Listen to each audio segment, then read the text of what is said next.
Tutto quanto rinto cuore, buono e malamente, tenim sensazioni e diversi sentimenti.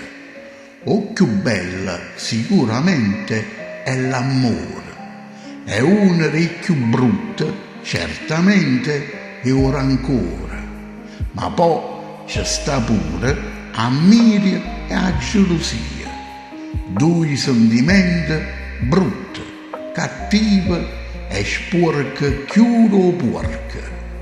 Chi rindo cuore ci tiene amore, pensa solo a cose buone, a fa bene e a vuole bene. Un mariuso che rindo cuore è geloso, non sopporta chi è felice e non sa quello che dice. Sparli tutto quanto e dice cose malamente, giudica e parla sempre, è buona e ama la gente. L'invidioso e un marioso so essere schifosi, siccome so infelici, fallite e senza pace, non sopportano chi è tranquillo e tiene cose belle. Se tu tieni figli e loro non ne tengono, i figli tuoi, mucca loro, diventano mariuole, drogati, sfaticati, violenti e delinquenti.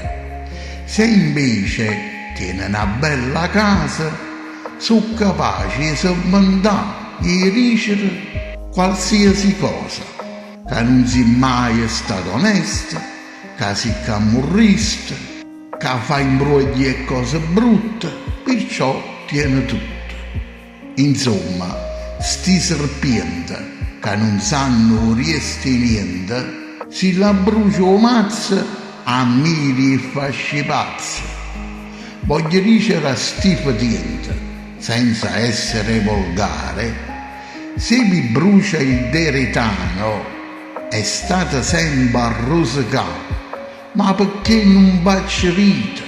Che campate a fare? Fateci il piacere, facitelo per stasera. Trovatemi una casa, rindo un cimitero, rinda una discarica oppure in un porcile.